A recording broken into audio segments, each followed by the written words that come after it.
Hi guys, मैं कनक भारती। आप सभी का हमारे चैनल एडुनेस्ट में वेलकम है।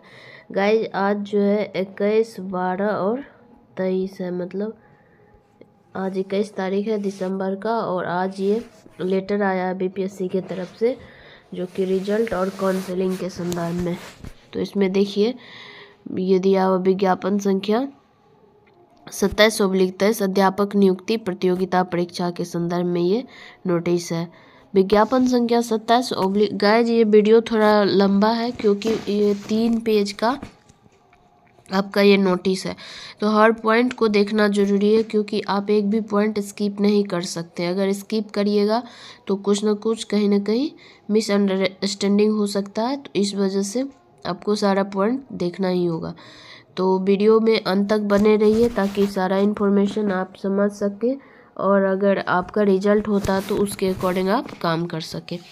तो इसमें दिया हुआ है विज्ञापन संख्या 27/23 विद्यालय अध्यापक नियुक्ति प्रतियोगिता परीक्षा का परीक्षा फल इस शर्त के साथ प्रकाशित है कि प्रकाशन के पश्चात प्रशासनिक विभाग के द्वारा नियुक्ति हेतु काउंसलिंग के समय ऑनलाइन आवेदन करते समय समर्पित वांछित शैक्षणिक या प्रशैक्षणिक अर्हता संबंधी प्रमाण पत्रों की जांच उसके मूल प्रति से की जाएगी, जिसमें असफल होने पर उनकी पात्रता एवं परीक्षा फल दोनों ही स्वतः रद्द समझी जाएगी। जो आप अपलोड किए हैं उसी का वाटरमार्क सहित आपको डाउनलोड करना पड़ेगा और फिर वही आपको ले जाना है काउंसलिंग में।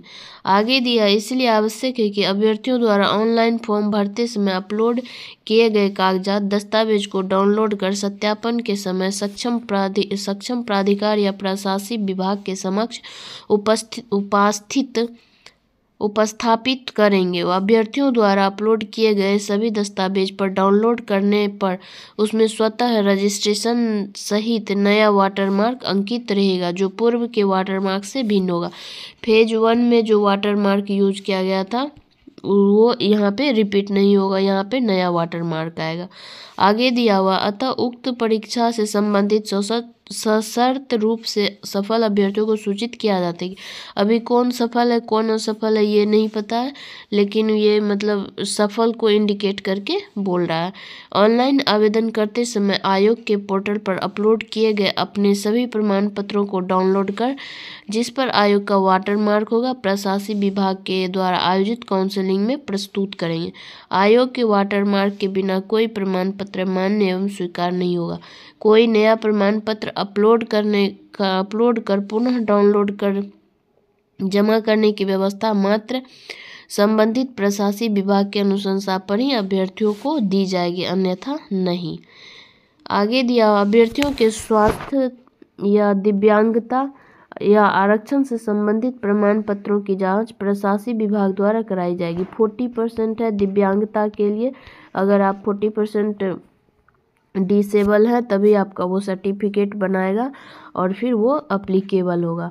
तो सभी दिव्यांग अभ्यर्थी दिव्यांगता की जांच अनिवार्य रूप से सक्षम medical college, hospital, IGIMS, AIIMS से कराई जाएगी, चाहे वे दिव्यांगता का लाभ लिए बिना ही गुणागुण के आधार पर क्यों नहीं सफल घोषित हो जाते हैं। ऐसा इसलिए आवश्यक है क्योंकि उन्हें दिव्यांगता के आधार पर ही परीक्षा में अतिरिक्त समय का लाभ दिया गया है। जांच के क्रम में अगर पाया जाता है कि उनके दिव्यांगता का दावा सही नहीं है या सरकार द्वारा निर्धारित मानक से कम दिव्यांग पाए जाने एवं पात्रता स्थापित नहीं होने की स्थिति में ऐसे अभ्यर्थियों को कदाचार की श्रेणी में मानते हुए उनका परीक्षाफल स्वतः रद्द समझा जाएगा और उन्हें दोषी मानते हुए विधि सम्मत अग्रतर कार्रवाई की जा सके। अगर आपका फॉल्स इन्फॉर्मेशन होगा तो आप पे कार्रवाई भी करेगी। अब देख लीजिए कट ऑफ के संदर्भ में क्या दिया हुआ है। कार्मिक एवं प्रशासनिक सुधार विभाग के संकल्प ज्ञापांक संख्या 2374 दिनांक 16/7/2007 एवं पत्रांक 6706 दिनांक 1/10/8 के अनुसार लिखित परीक्षा में शामिल सामान्य वर्ग के उम्मीदवारों को 40%, पिछड़ा वर्ग के उम्मीदवारों को 36.5%, अत्यंत पिछड़ा वर्ग के उम्मीदवारों को 34% एवं अनुसूचित जाति एवं जनजाति एवं महिला में यहाँ पे ऑल कैटेगरी को इंक्लूड किया गया है क्योंकि महिला लिखा हुआ और उसे कोई कैटेगराइज नहीं किया गया तो सभी कैटेगरी की महिलाएं होगी। दिव्यांग और तथा दिव्यांग उम्मीदवारों को 32% न्यूनतम अर्हतांक प्राप्त करना अनिवार्य है। स्पष्ट है कि वैसे अभ्यर्थी जिनका प्राप्तांक इस निर्धारित न्यूनतम अर्हतांक से कम है उन्हें मेधा सूची में शामिल नहीं किया जाएगा। गाइज यहाँ पे जो भी प्रिस्क्राइब्ड दिया है कि कट ऑफ रहेगा, उससे किसी को कम आएगा तो वो खुद ब खुद मेधा सूची में उसका नाम नहीं आएगा। स्पष्ट है कि इस न्यूनतम अर्हतांक से कम है उन्हें मेधा सूची में शामिल नहीं किया जा सकता और फिर उन्हें परीक्षा फल में सफल घोषित करने का प्रश्न ही नहीं रह जाता। जब वो मिनिमम जो क्वालिफाइंग मार्क्स है वो नहीं ला रहे हैं तो वो खुद ब खुद अलग हो जाते हैं, मतलब मेरिट लिस्ट में उसका नाम नहीं आने वाला। ध्यातव्य है कि आरक्षण नियमानुसार मेधा क्रम में सर्वप्रथम अनारक्षित कोटि की रिक्ति भरी जाती है। अतः यदि अनारक्षित कोटि की रिक्ति अधिक हो और आरक्षित कोटि के योग्य अभ्यर्थियों की संख्या कम हो तो संभव है कि आरक्षित कोटि के योग्य अभ्यर्थी अनारक्षित कोटि की रिक्ति के विरुद्ध सफल घोषित हो जाए। ऐसी स्थिति में आरक्षित कोटि की रिक्ति खाली रह जाएगी और इस कारण उसमें कट ऑफ नहीं हो सकेगा, अर्थात NA नॉट एप्लीकेबल रहेगा। अब जैसा कि फेज 1 में था तो उसी चीज़ को यहाँ भी ऐड ऑन करेंगे। आगे दिया हुआ साथ ही अनारक्षित कोटि की अंतिम रिक्ति पर यदि आरक्षित कोटि के अभ्यर्थी सफल घोषित होते हैं तो उसका प्राप्तांक ही कट ऑफ हो जाएगा और यह प्राप्तांक उस आरक्षित कोटि का न्यूनतम अर्हतांक भी हो सकता है जो स्पष्टता अनारक्षित कोटि के न्यूनतम अर्हतांक से कम होगा। ध्यातव्य है कि उपरोक्त विशेष परिस्थिति में आरक्षित कोटि का कट ऑफ वस्तुतः अनारक्षित कोटि का आरक्षित कोटि का न्यूनतम अर्हतांक हो जाने अनारक्षित कोटि के अभ्यर्थी का प्राप्तांक उससे अधिक होने के बावजूद अनारक्षित कोटि के उक्त अभ्यर्थी सफल घोषित नहीं हो सकेंगे यदि उनका प्राप्तांक अनारक्षित कोटि के न्यूनतम अर्हतांक से कम हो। जो भी लोग अनरिजर्व कैटेगरी में है उनका जो भी मिनिमम रखा गया है उसको अगर मिनिमम आ रहा है तो ठीक है। अगर रिजर्व कैटेगरी में जो बच्चा है और वहाँ पे कम कैंडिडेट है तो वहाँ पे जो जितना मार्क्स उसको आया वही उसका कट ऑफ हो जाएगा और तब वहाँ पे मतलब जो अनरिजर्व कैटेगरी का बच्चा है अगर उसको उससे ज़्यादा मार्क्स है फिर भी वो अगर अपने कैटेगरी के जितना मार्क्स नहीं ला रहा है तब भी उनका उस कंडीशन में रिजल्ट नहीं होगा। अब देख लीजिए यहाँ पे मेधा क्रम में टाई ब्रेकर का जो इससे पहले नोटिस आया था उसमें टाई ब्रेकर का यूज़ किया गया था वर्ड का, तो उसके बारे में यहाँ लिखा हुआ लिखित परीक्षा के कुल प्राप्तांक परंतु भाषा के क्वालिफाइंग होने के कारण इसके प्राप्तांक को छोड़कर अर्थात शेष 120 प्रश्नों के प्राप्तांक के आधार पर आयोग द्वारा सफल अभ्यर्थियों की औपबंधिक मेधा सूची तैयार की गई है। मतलब सारा काम हो चुका है आयोग के तरफ से, अब बस रिजल्ट कभी भी आ सकता है। उपरोक्त कुल प्राप्तांक समान होने की स्थिति में चयनित विषय के मुख्य खंड भाग 3 जैसा कि जो भी सब्जेक्ट से रिलेटेड 80 मार्क्स का 80 क्वेश्चन है उसके बारे में यहाँ भाग 3 में बोला गया, अर्थात अंतिम 80 प्रश्नों के प्राप्तांक का उपयोग प्रथम टाई ब्रेकर के रूप में किया गया है। परंतु कक्षा 1 से 5 के अध्यापक हेतु तो लिखित परीक्षा में भाग 3 नहीं रहने के कारण इसके लिए कोई टाई ब्रेकर का यूज नहीं किया गया। 1 to 5 में तो टोटल 120 क्वेश्चन और 30 मार्क्स का इधर रहेगा, बट जो भी सब्जेक्ट है 6 to 8 9 10 और 11 12 वहाँ पे 80 मार्क्स का आपका सब्जेक्ट का रहा था तो उस वहाँ पे 80 मार्क्स को यूज़ किया गया।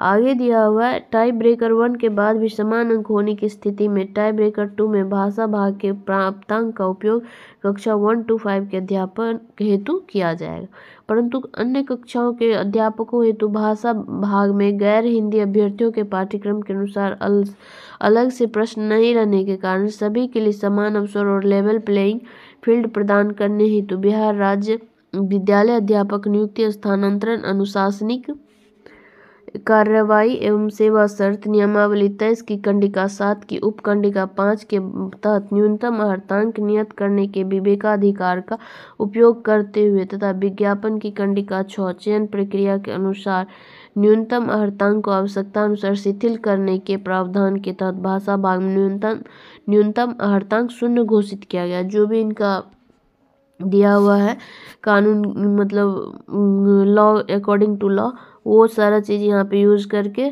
लैंग्वेज के मार्क्स को 0 कर दिया गया। और भाषा भाग के प्राप्तांक को टाई ब्रेकर 2 के रूप में नहीं रखा गया। टाई ब्रेकर 3 एवं 4 के रूप में क्रमशः अभ्यर्थी का उम्र एवं देवनागरी लिपि में वर्णमाला के अनुसार उनके नाम को वरीयता दी जाएगी। तो एक ऑप्शन ये भी है स्टूडेंट का वो मतलब मेरिट बनाने का।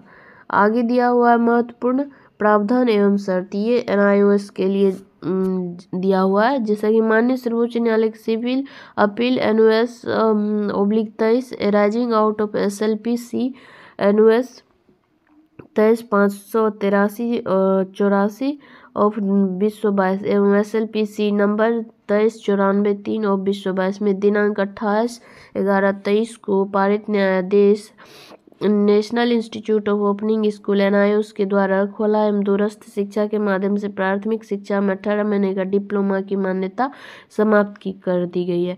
तो ये सुप्रीम कोर्ट तो उसको समाप्त कर ही दिया गया। ध्यातव्य है कि बिहार राज्य विद्यालय अध्यापक नियुक्ति, स्थानांतरण, अनुशासनिक कार्यवाही एवं सेवा शर्त नियमावली 23 की कंडिका 2 की उपकंडिका 10-10-4 मतलब 24 हो गया ये रोमन का के तहत यह प्रावधानित है कि शिक्षक प्रशिक्षण की किसी भी उपाधि की मान्यता के बिंदु पर अथवा किसी उपाधि विशेष की समतुल्यता के बिंदु पर किसी प्रकार के विवाद की स्थिति में राष्ट्रीय अध्यापक शिक्षा परिषद NCTE के परामर्श से शिक्षा विभाग का निर्णय अंतिम होगा। इसके आलोक में शिक्षा विभाग बिहार सरकार के ज्ञापांक 11/नियमावली 1-2/23/743 दिनांक 10/4/23 संसूचित है। मतलब जो भी अंतिम निर्णय होगा वो NCTE ही करेगी अगर कोई मामला फंसता है तो। फिर भी यदि इससे संबंधित किसी अन्य मामले में माननीय सर्वोच्च न्यायालय अथवा सक्षम न्यायालय का अन्यथा आदेश पारित होता है तो उसके फलाफल से परीक्षाफल प्रभावित होगा। और ये आज ही का लेटर 21/12/23 का। तो ये इतना इसमें मेन पॉइंट दिया हुआ गाइज, कोई भी पॉइंट स्किप करने वाला नहीं था, इसलिए वीडियो थोड़ा लंबा हो गया। बट मैं सारा चीज़ यहाँ आप लोग के सामने मतलब डील की हूँ, एक्सप्लेन की हूँ। तो अगर आप लोग को ये वीडियो इन्फॉर्मेटिव लगे तो चैनल को लाइक शेयर सब्सक्राइब कीजिए, ताकि और भी जो भी अब कुछ ना कुछ डेली नया नोटिस आ ही रहा है लगभग, तो आप लोग उससे मतलब अवेयर हो पाएँ और अपने उसके हिसाब से अपना जो भी डॉक्यूमेंट्स होगा और जो भी आवश्यक निर्देश होगा उसको फॉलो कर पाइएगा।